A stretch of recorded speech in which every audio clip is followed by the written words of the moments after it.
feriado y que esto haya servido de alguna manera para reponer energías. Juliana, Eleonora, Mariángela, Lorena, Eduardo, Vanessa, Rinaldo, Rafaela,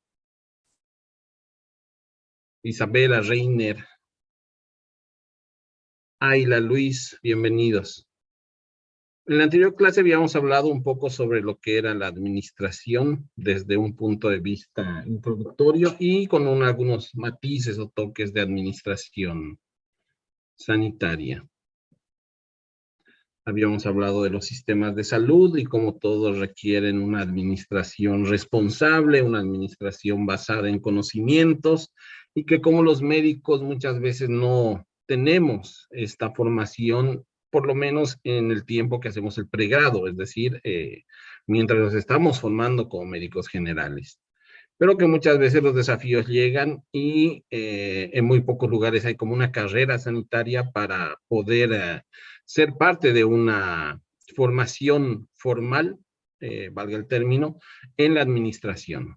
Habíamos hablado un poco sobre la introducción, habíamos hablado que aplica a todo, ya sea instituciones públicas, privadas, y habíamos hablado de los procesos, y habíamos identificado 4 procesos principales, que es el de planificar, que lo habíamos visto en la primera clase, y nos quedan otros procesos para avanzar. Organizar, por ejemplo, vamos a hablar hoy sobre cómo organizarnos.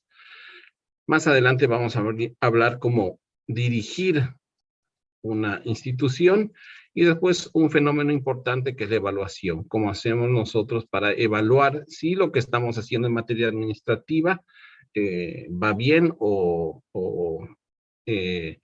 tenemos que hacer cambios sobre la marcha. Todo esto son acciones en busca de objetivos concretos que se van trazando con anterioridad, seguramente siguiendo la visión que habíamos analizado, la visión de nuestra propia carrera, y en condiciones de incertidumbre. Habíamos hablado mucho de lo que es la incertidumbre, como especialmente en medicina la incertidumbre está siempre presente, y mientras más datos tengamos, esta incertidumbre puede ser menor y nuestros resultados o las acciones a nuestros resultados van a ser también mejores. Muy bien. Habíamos hablado de este esquema sin fin dentro de la administración que incluye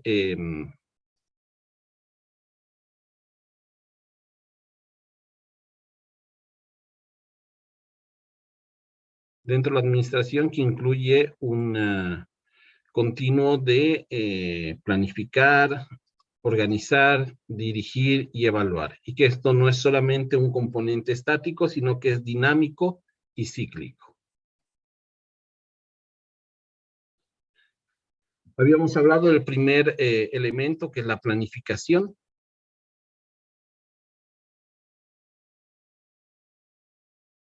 De este proceso que comienza con la visión, habíamos analizado la visión de la carrera de medicina de nuestra universidad, que es este componente que se refiere a cómo es que nosotros nos vemos a futuro, dónde queremos ir. Y a partir de esta visión comenzamos un proceso de organización, creamos objetivos, estrategias y políticas organizacionales, y también habíamos dicho que vamos a hablar del FODA. Esto con más extensión en las siguientes clases. El acrónimo de FODA viene de fortalezas, debilidades, oportunidades y amenazas. Cada institución, cada hospital, cada servicio de salud tiene sus fortalezas, sus debilidades, sus oportunidades, sus amenazas. Lo importante es reconocerlas todas y generar acciones en función a este análisis.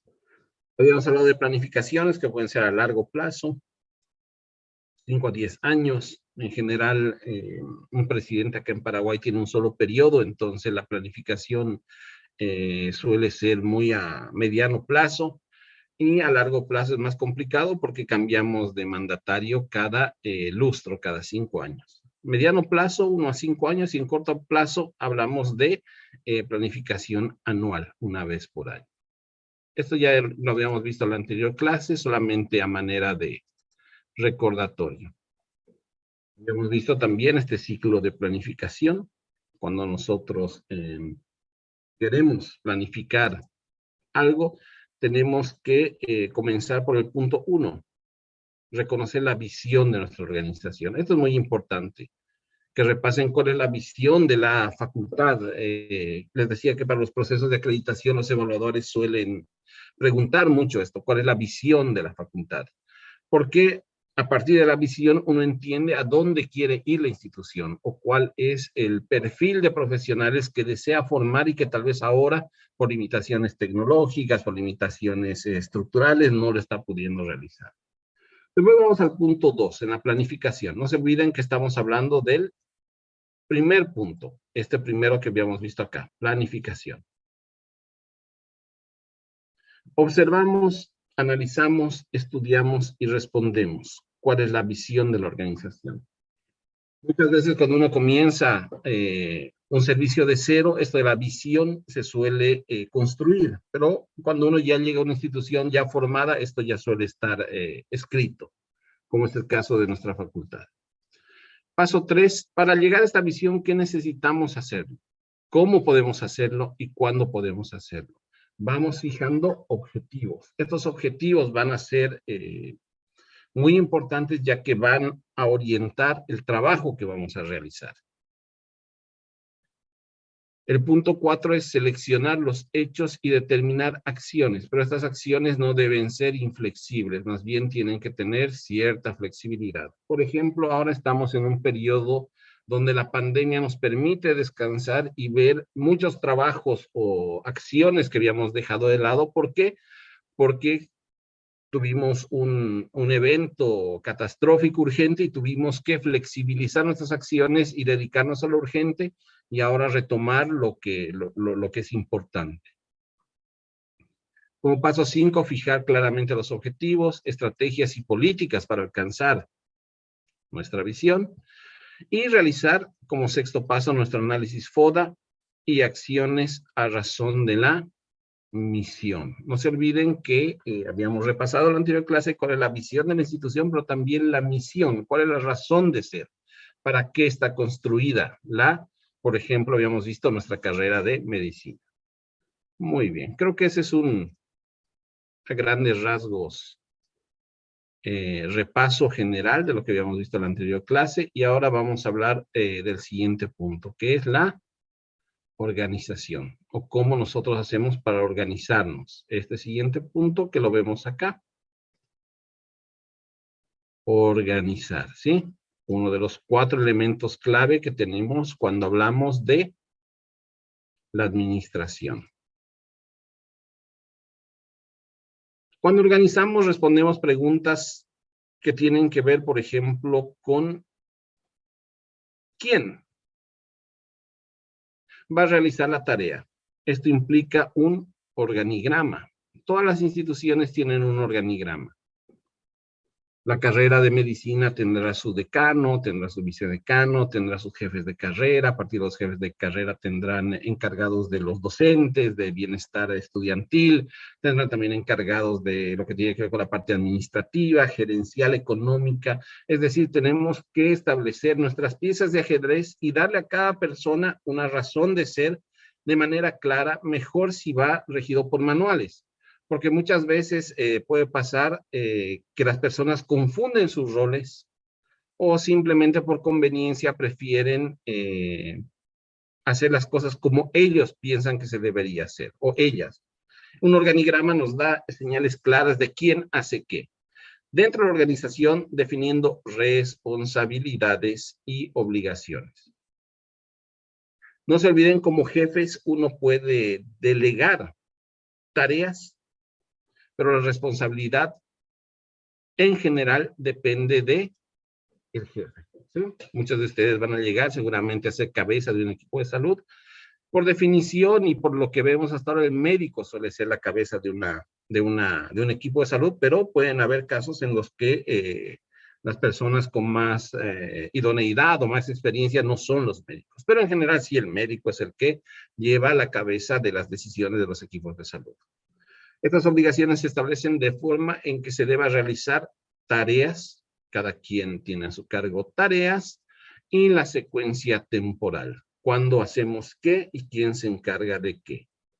Comprenderán que muchas veces esto puede resultar complejo, más cuando existe alguna falencia en cantidad de recursos humanos o cuando tenemos tal vez algunos problemas con las personas, los personales. Por eso es importante tener la raya de la cancha, las líneas de la cancha bien definidas.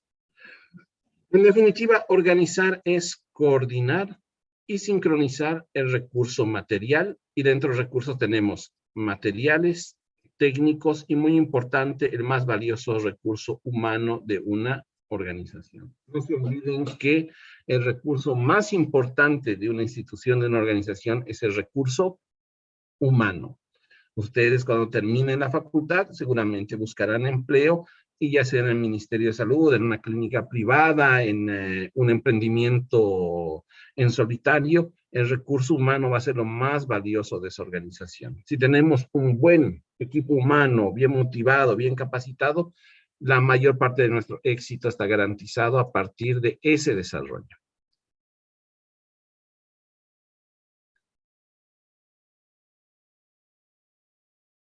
Vamos a continuar con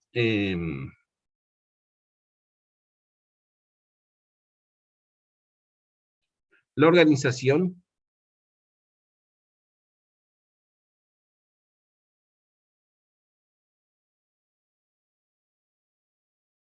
Muy bien, ahí. Vamos a continuar con la organización, que supone el ordenamiento. Le ponemos orden a nuestra empresa.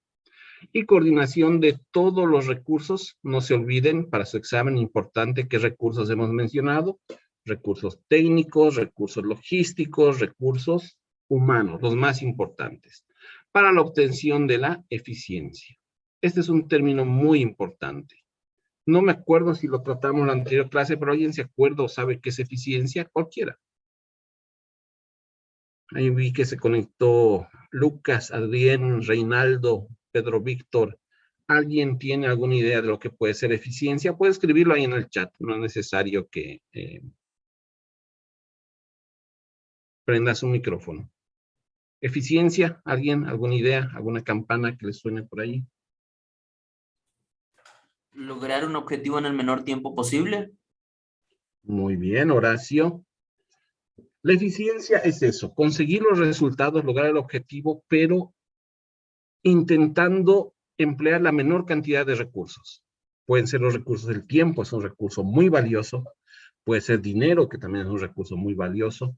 Pueden ser consumibles, que son recursos valiosos. Pero una persona es eficiente cuando alcanza el objetivo y va de la mano con el uso inteligente de los recursos. Por ejemplo, cuando nosotros nos fijamos un objetivo, por ejemplo, controlar la hipertensión en nuestra comunidad, mientras más pronto lleguemos a ese paciente, mientras más medidas no farmacológicas apliquemos, mientras más precoz sea el tratamiento farmacológico, mientras más evitemos que nuestro paciente haga complicaciones, y si se complica, mientras más evitemos que se vuelva a complicar, estamos siendo eficientes, porque estamos intentando gastar el menor recurso posible, tanto en vidas como en días de enfermedad, como en recursos farmacológicos. Más o menos como dice Cícero: hacer más con menos. Y no se olviden que en salud debemos ser altamente eficientes, porque los recursos no sobran. Es más, son recursos que suelen ser escasos. Muy bien. Continuamos entonces. La organización es una etapa de proceso administrativo, ¿sí? Ya les dije, puede ser que a cualquiera de nosotros nos toque ser parte de el grupo de administradores, no tanto del médico que hace trabajo de campo, sino el que tiene que decidir estas cuestiones administrativas. A mí me tocó hacerlo durante la pandemia y desde la dirección de lo que era la atención primaria en Alto Paraná. Y créanme que es un trabajo complicado, incluye mucha responsabilidad, y también está la parte legal, la Contraloría, que cada recurso que uno invierta o que direccione va a ser monitorizado y obviamente están las leyes para evitar corrupción, ¿verdad? Que lamentablemente en nuestro país, en nuestra región, últimamente a nivel global incluso es un problema grande. Y aquí hablamos de varios recursos, les había dicho, tres principales para su examen. Recurso material, estamos hablando de dinero, muebles e inmuebles. Y recordarán, cuando comenzó la pandemia teníamos un problema de dinero. Muchos países tenían que afrontar la pandemia con los mismos presupuestos de salud que se habían pactado para los años que no había pandemia. Por eso se decidió recurrir, en el caso de Paraguay, a préstamos. Préstamos que seguramente el resto de la población vamos a tener que pagar. No sé cómo fue en Brasil, pero seguramente pasó algo similar y se tuvieron que decidir de dónde quitar el dinero y qué hacer con ese dinero. Cuando hablamos de muebles es igual muy importante, ya que debemos considerar que estos muebles o inmuebles que no existían con anterioridad deberían o conseguirse o construirse, pero se necesitaban. Y también inmuebles. En el caso de Paraguay se construyeron varios hospitales de campaña en tiempo muy corto con materiales prefabricados.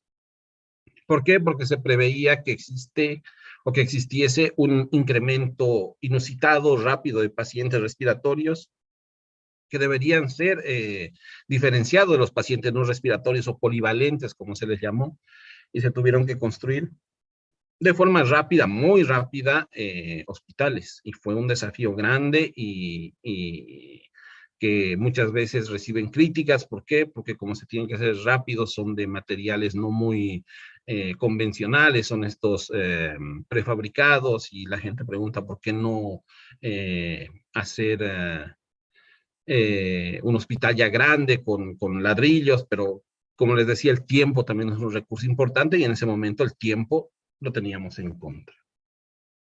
Recurso material. Como segundo punto tenemos los recursos técnicos, ¿verdad? Podemos tener todo el material que querramos, pero el recurso técnico, trabajo, no, acá ya me... Recurso técnico con un buen organigrama, un buen manual e instrucciones. En el caso de atención primaria, nosotros contamos con dos manuales. Un manual que es la guía de trabajo, que ahí marca qué es lo que tenemos que hacer punto por punto, desde el punto de vista asistencial, preventivo, desde los horarios, cuánto tiempo para almorzar, cuánto tiempo de tolerancia para llegar al trabajo, quién es el jefe del equipo de salud de la familia, como les digo, en general suele ser el médico, cuántas licenciadas trabajan, cuántos agentes comunitarios y qué hace cada quien. Esto, por ejemplo, en la universidad también lo tenemos, habla sobre cómo llevar las clases, cuál es el tiempo de la conferencia, cómo se tienen que grabar, el uso de la plataforma, etcétera, etcétera. Mientras más normado y claro está el panorama, vamos a tener menos espacios para confusión. Y por último tenemos el recurso más importante, el recurso humano. Ustedes que se están formando como futuros recursos humanos. Y este recurso humano debe tener buenas condiciones de trabajo, es decir, el trabajo tiene que ser o debe estar en un lugar donde se puedan desempeñar de forma adecuada. Deberíamos tener personas con una actitud positiva, que les guste trabajar, que se sientan cómodos con lo que están haciendo y también que tengan compromiso. El famoso mojar la camiseta, ¿verdad? Que no sea, especialmente en salud, que no sea algo que sea una molestia, un trabajo que nos guste hacer.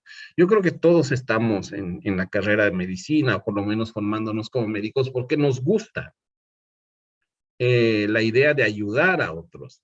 Evidentemente, cuando uno trabaja en campo, no todo suele ser tan color de rosa, pero el fin es el mismo, mantener a las personas sanas, Hemos visto en la pandemia también que muchos pacientes se consideraban ajenos al plan de salud, pensaban que todo era un plan de los gobiernos o de los médicos para enfermar a las personas, qué sé yo. Hasta ahora vemos eso, pero el compromiso tiene que seguir independientemente de los desafíos que tengamos.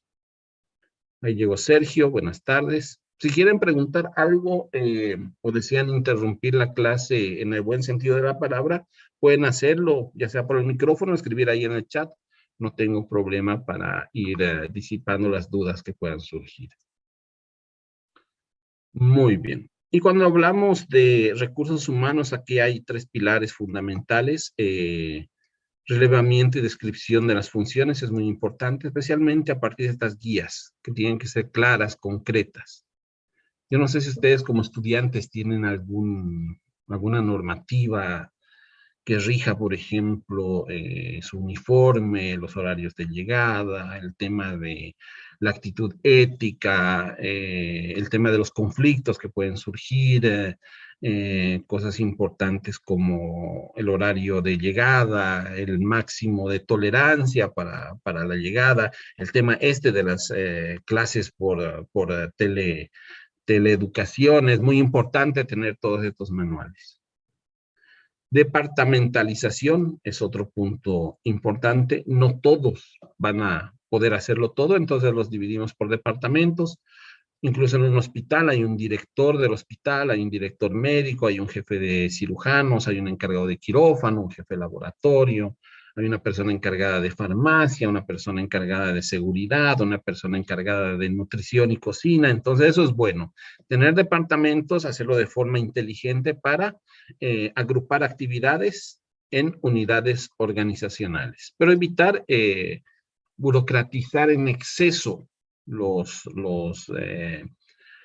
diferentes recintos, ¿verdad? Vemos muchos en la función pública que, qué sé yo, hay un encargado de fotocopias que tiene un salario muy alto y hay alguien que, qué sé yo, está encargado de solamente un trámite, entonces eso burocratiza y hace muy complejo el trabajo. Y también esto que les decía, que es muy importante que lo graben, un jefe puede delegar autoridad, pero lo que no puede hacer es delegar responsabilidad.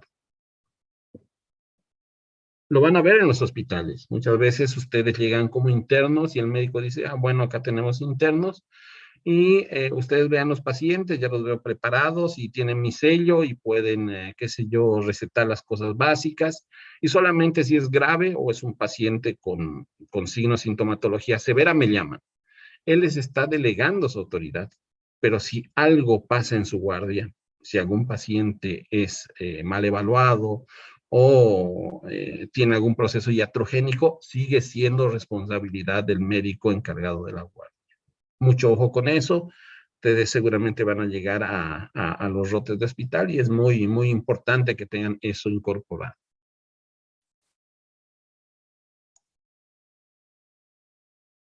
Muy bien. Eso con relación a la organización. Y ahora pasaríamos a hablar del siguiente punto, que es dirigir. Este que vemos acá.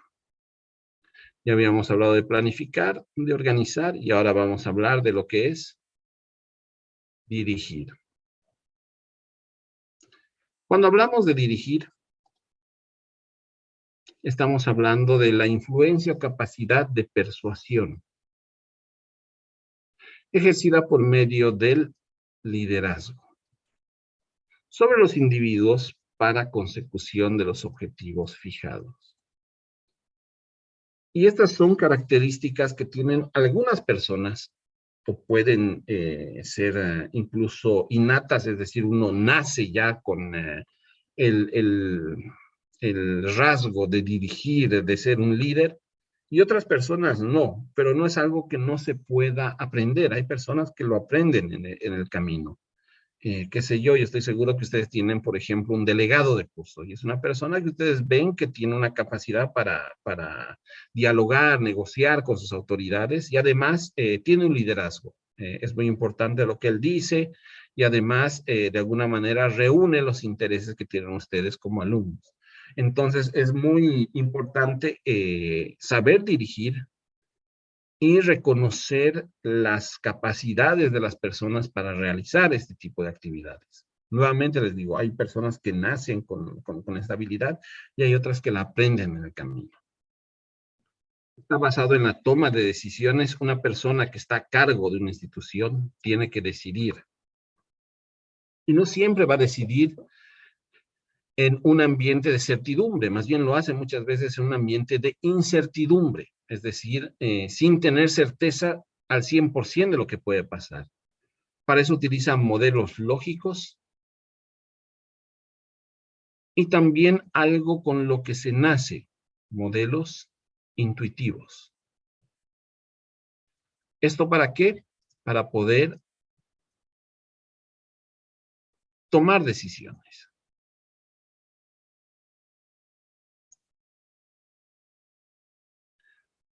En esta pandemia hemos visto que nuestros líderes han sido muy exigidos en esto que es decidir en un ambiente de muchísima incertidumbre. Está el caso de nuestro ministro de Salud, el doctor Mazzoleni. A él le tocó en algún momento gestionar las vacunas. Ustedes recordarán que en un tiempo no existían vacunas, o las que habían eran muy escasas y no estaban llegando con la velocidad que la necesitábamos, y muchas personas querían vacunarse de forma inmediata, y a sus seres queridos, o sea, todos, ¿verdad? Pero se había intentado priorizar primero a los pacientes adultos mayores y a los que tienen mayor riesgo. Nuestro ministro lo que hizo fue decidir sumarse al mecanismo COVAX. El mecanismo COVAX, no sé si se acuerdan ustedes, COVAX, que todavía está por ahí presente, lo que buscaba era una distribución equitativa de las vacunas. Es decir, que no se destinen solamente a los países ricos o industrializados, sino también a los países no tan ricos y especialmente a los países pobres. Para esto se creó un fondo de dinero, de negociación con los laboratorios que producían las vacunas, que finalmente fracasó. Fracasó, ¿por qué? Porque las vacunas, como pasa en este mundo, se terminaron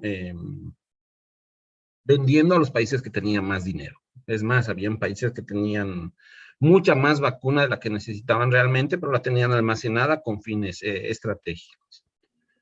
Después, cuando ya su población estaba vacunada, cuando tenían vacunas que se estaban acumulando y que iban a vencer, comenzaron a donarlas a los diferentes países. Nosotros recibimos algunas donaciones importantes de vacunas, y el hecho de haber tenido ese pensamiento lógico de que este sistema iba a funcionar y no haber tenido la intuición de que finalmente las vacunas se iban a vender de forma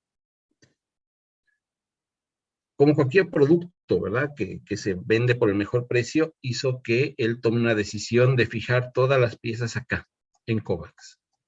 Y finalmente fue un error,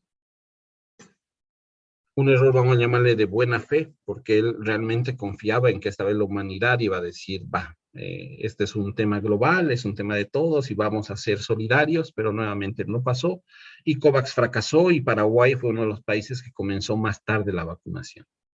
Esto le costó el cargo al ministro, y una persona muy bien formada, muy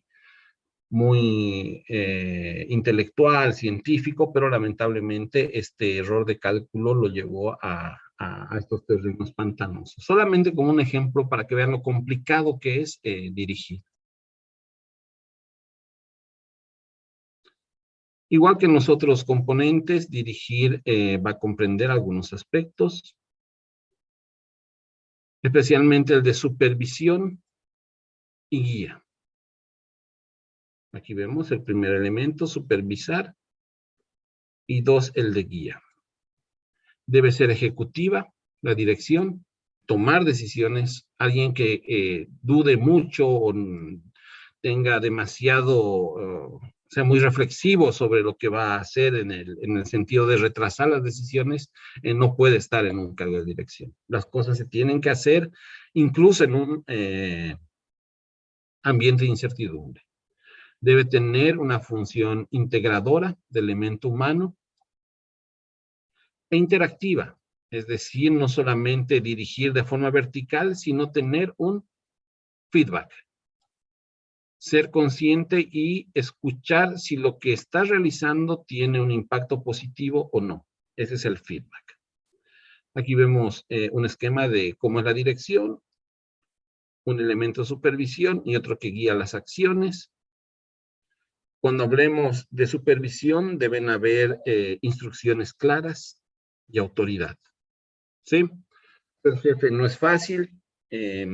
A veces uno tiene que ponerse en un rol de malo, porque tiene que bajar instrucciones claras, inequívocas y muchas veces no muy populares. Y además tiene que marcar autoridad. Si no, ustedes saben, ¿verdad? Los muchachos, las muchachas se desbandan o pueden haber criterios complicados. Como dice Cícero, puede ser un trabajo solitario, ¿sí? Si esperan hacer amigos desde el punto de vista gerencial, no va a pasar, ¿verdad? Puede llevarlos por caminos de soledad, incomprensión, pero va. También de mucha satisfacción cuando se consiguen los objetivos. Pero también se debe generar un espacio de comunicación, que las personas que uno está dirigiendo sepan que hay un canal de comunicación, que pueden ser escuchadas y que sus propuestas van a ser tomadas en cuenta. De motivación, el líder bueno, ese que sabe en los momentos de flaqueza sacar lo mejor de su equipo y motivarlos para, especialmente en situaciones de miedo, como fue la pandemia. Nadie quería trabajar. Habían ofertas de trabajo y la gente decía, no, si es para COVID, yo la verdad es que tengo papás de edad, tengo mi esposo, mi esposa que es diabética y me da miedo que se contagie y que se muera, entonces prefiero no trabajar.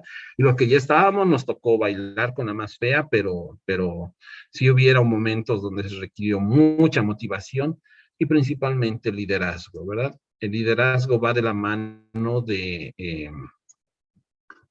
no solamente decir qué hacer, sino mostrar qué hacer. Existen algunos pictogramas interesantes del jefe, ¿verdad? Que es el que está parado sobre la roca y con un látigo y un altavoz le dice a sus funcionarios que estiren la roca. Y está el líder, ¿verdad? El que se pone a la cabeza de la roca y comienza a tirar y a dar el ejemplo al resto de los funcionarios. Entonces, requiere un equilibrio, un balance entre estos dos aspectos que son realmente difíciles de balancear. Muy bien. Y el último aspecto,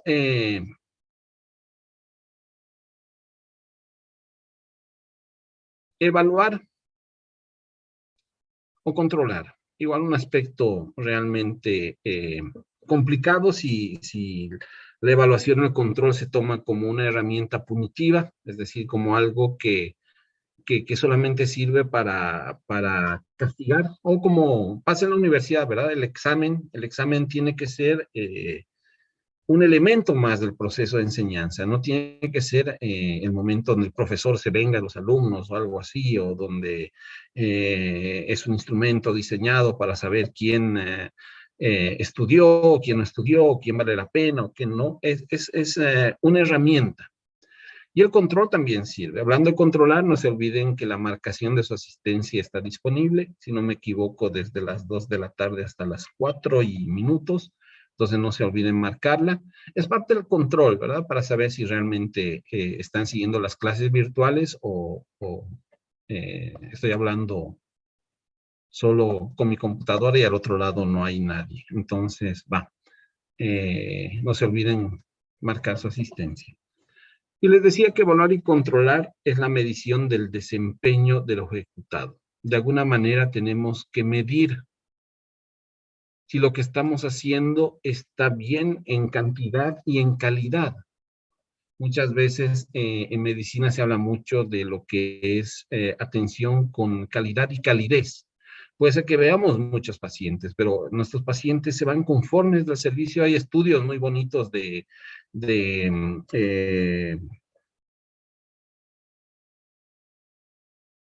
se me fue la palabra en este momento, pero de los usuarios y cómo perciben ellos la calidad de atención, de satisfacción, esa es la palabra. Entonces, para saber si cuando vienen a nuestro consultorio realmente salen satisfechos con la ayuda que les hemos brindado o no, puede ser que viene el paciente y tiene un aneurisma de aorta y le salvamos la vida y el paciente va a vivir muchos años gracias al gran equipo de cirujanos cardiovasculares, los médicos de urgencia, los médicos clínicos, pero nadie le explicó a él qué tenía, ni qué herramientas se utilizaron para salvarle la vida, ni cómo funciona el sistema de salud, que gracias a los impuestos que pagamos todos se pudo comprar un stent y el paciente va a vivir. Entonces, estos estudios sirven para saber si finalmente él se siente satisfecho de la atención que recibió. Professor, Sí. Olá, Bruna. aqui no Paraguai, a taxa de vacinação foi bem baixa comparada a outros lugares. Foi feito algum controle do porquê a população rejeitou tanto essa vacina? Bueno, sí, realmente comparado con otros países, especialmente los del primer mundo, estamos por debajo del 60%. Tenemos un 58% en primera dosis, un 50% en segunda dosis y mucho más abajo está la tercera dosis. Esto tiene que ver con varios problemas que tenemos. Uno, no solamente la población y el rechazo que puede tener la vacuna, sino de que el Paraguay no es un país donde el acceso a servicios de salud sea equitativo.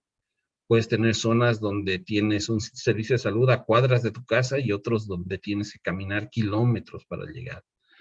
Hubo un contraste también con lo relacionado a las campañas antivacunas. Ahora ya todo el mundo tiene un celular, un equipo donde puede recibir información y sabemos que hubo una campaña mediática sobre estas teorías conspirativas de que la vacuna iba a servir para insertar chips o para de alguna manera terminar vigilando a las personas que se pongan.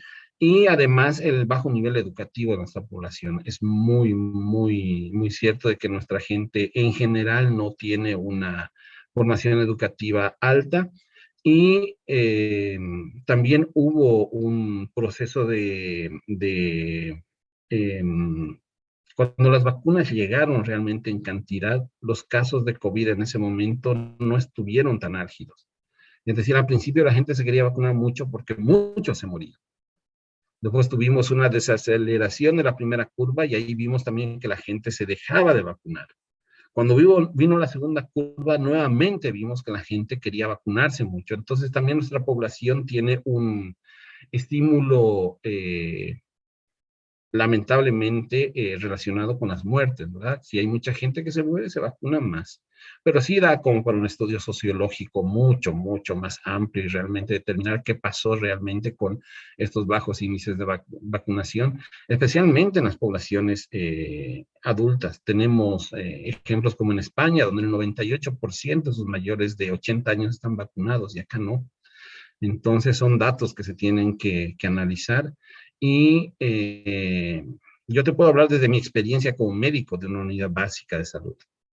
Ahora tenemos la vacuna antigripal. Hay pacientes que quieren la vacuna antigripal, pero no quieren la vacuna contra el COVID.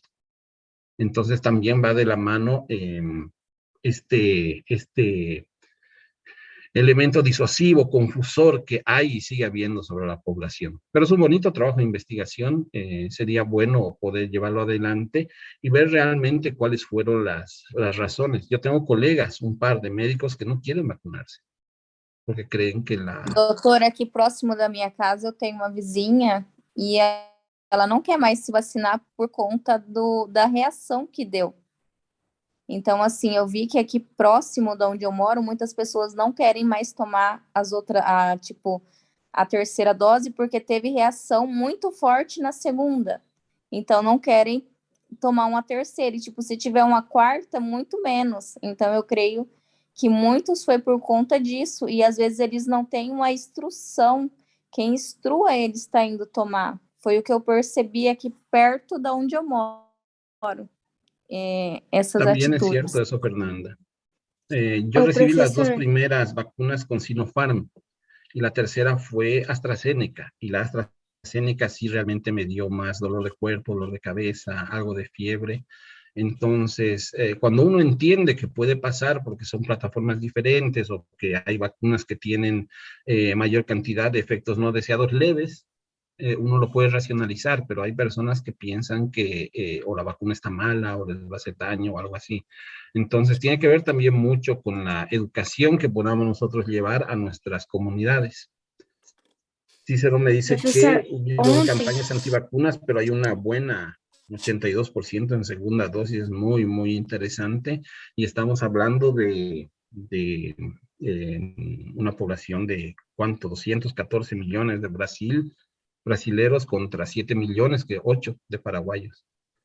ontem Igual um nosotros tuvimos... paraguaio, Sí, te escucho, Bruno. ontem um paraguaio me perguntou se eu tinha me vacinado e eu disse que sim. Aí ele disse que ele não se vacinou, nem a esposa e nem as duas filhas, porque ele não confia. E aí, quando eu disse a ele que a gente tinha se vacinado, até por conta da faculdade e para poder vir para cá mais tranquilo, por medo da barreira sanitária, ele me questionou se eu era católica. Será que tem algum problema de religião aqui, Sí. misturado com esses interesses?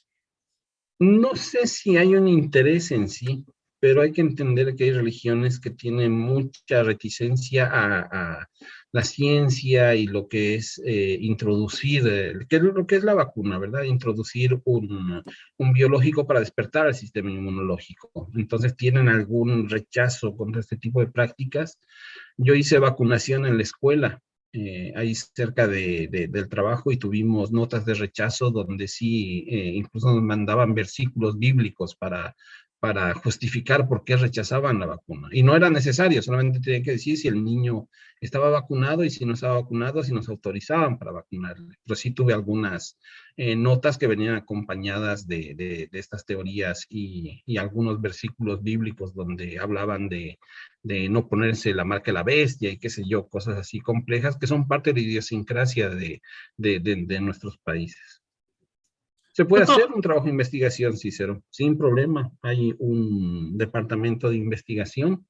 Si alguno de ustedes se organiza y quiere plantear desde las escuelas o desde las comunidades o desde, qué sé yo, algún distrito específico, hacer una encuesta hogar sobre vacunación y indagar un poco sobre por qué las personas realmente deciden no vacunarse, podría ser un bonito trabajo de investigación y si necesitan un tutor, no, sin problema yo puedo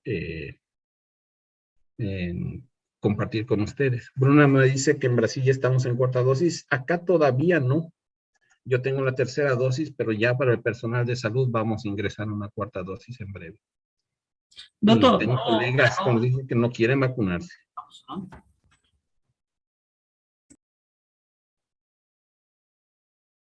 ¿Alguien quería decir algo más?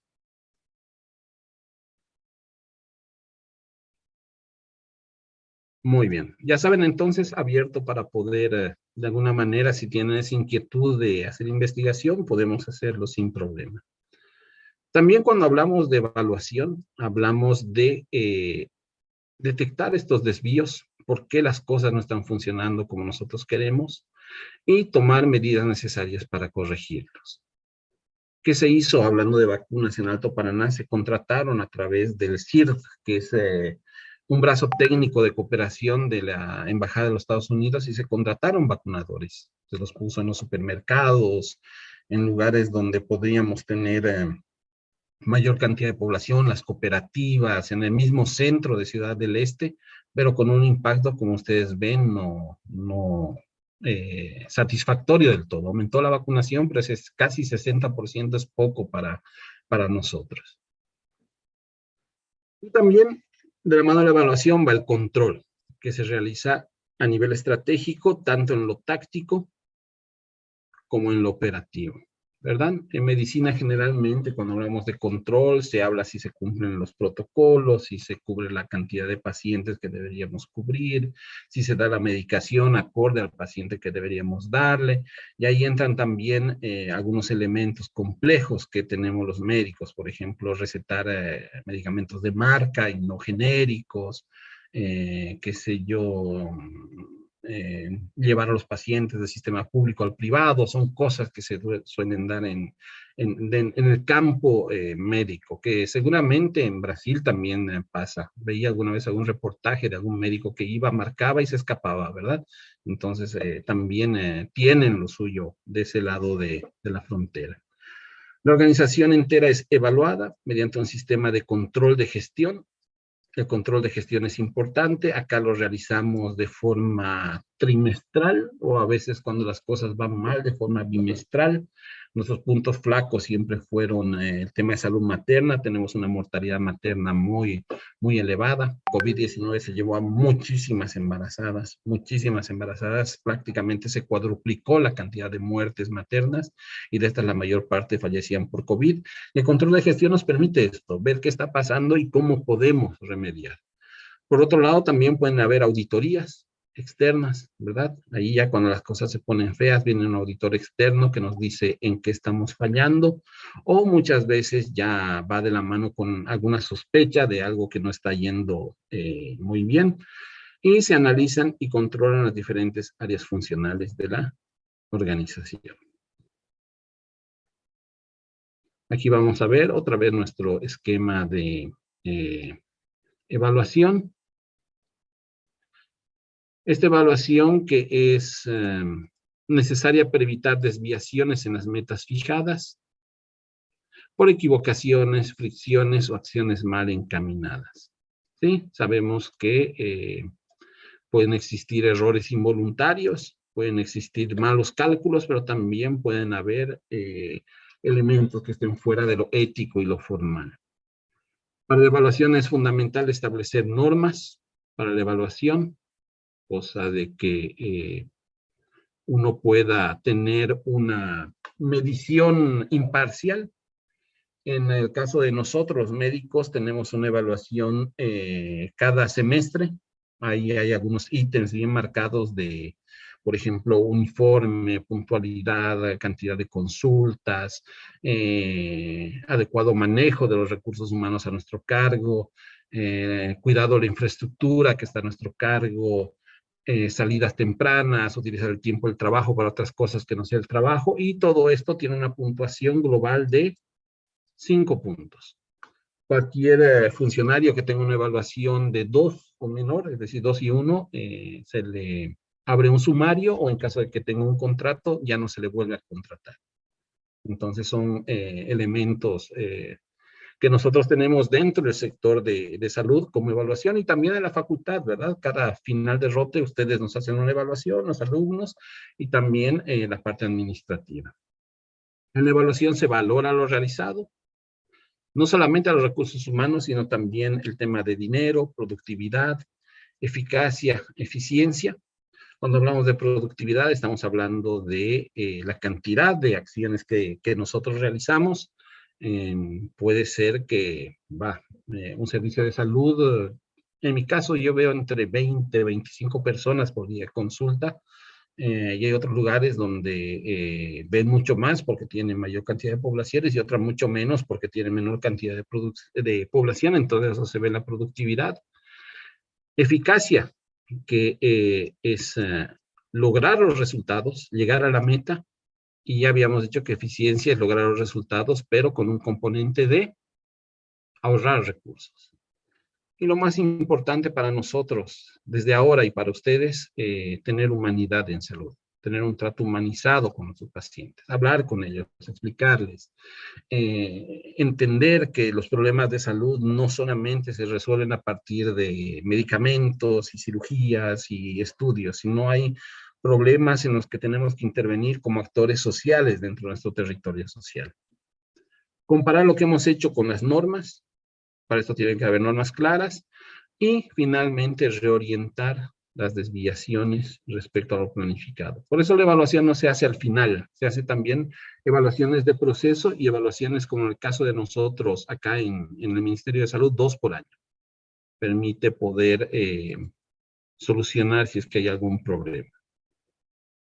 Muy bien, nos faltan estas 2 diapositivas que dice que, en conclusión, la administración consiste en desarrollar estrategias encaminadas a lograr un buen desempeño de la organización. Sí, cuando hablamos de salud, un buen desempeño tiene varias aristas. El trato a nuestros pacientes, mantener a nuestros pacientes sanos, curarlos cuando se puede curarlos, controlarlos cuando se tienen que controlar, utilizar bien los recursos, cumplir con lo que dice nuestro programa, nuestro manual. Entonces nos sirve mucho esta mirada de administración para lograr todos esos objetivos. Y como resumen final vamos a hablar de la administración en salud. Esto ya muy específico del campo que nos toca. Es una ciencia social y técnica relacionada con la planificación, organización, dirección y evaluación y control de las organizaciones tanto públicas como privadas orientados al cuidado y fomento de la salud mediante la optimización de los recursos. Nuevamente, recursos financieros, tecnológicos y humanos. Financieros entendiendo lo que creo que entendemos todo, ¿verdad? Que un recurso financiero es dinero. Tecnológicos, los equipos a nuestro cargo, diagnósticos, terapéuticos y proveedores. Y los más importantes, nuevamente, los recursos humanos, tanto los técnicos como los profesionales.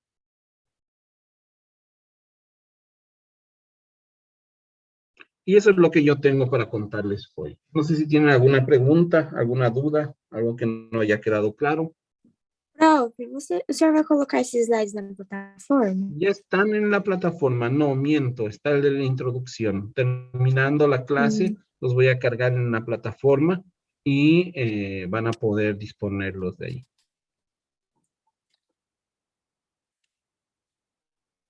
Muy bien, Gabriel dice que no hay dudas, Cristian lo mismo. Y nada, de momento nos veríamos la siguiente clase con más material. Vamos a hablar mucho de la matriz FODA y vamos esperando que en algún momento nos habiliten las clases presenciales, que creo que todos estamos con ansias de eso. Y nada, de mi parte, gracias por la atención y cualquier duda nos estamos contactando. Gracias otra vez.